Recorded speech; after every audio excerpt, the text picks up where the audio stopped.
A nonprofit research group taking a closer look at the pandemic's impact on Valley schools.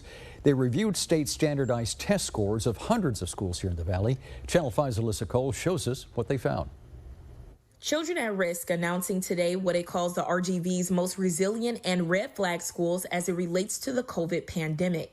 While many states did not do a testing or do tests like we did in the state of Texas, it has allowed us, because we did the STAR test, it's allowed us to see where our students stand and how they're doing.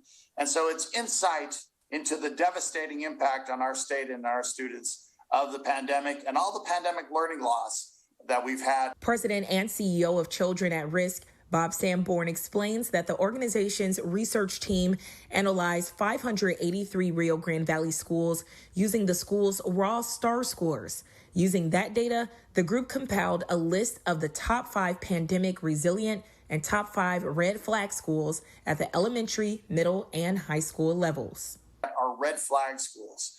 And these are schools that have historically been high performers in our rating, but when looking at the tests and when looking at some of the results of accountability, we're very alarmed at the impact that the pandemic has had on these particular schools. PSJA ISD schools have 4 of the top pandemic resilient schools.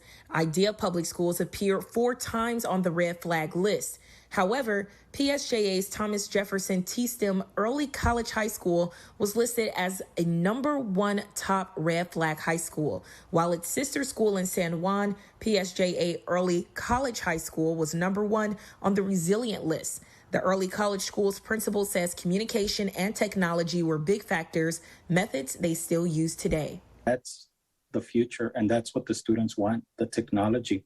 And so they're responding very well due to us now continuing, of course, the Google Classroom and all these other platforms that we embedded. Alyssa Cole, Channel 5 News at 6.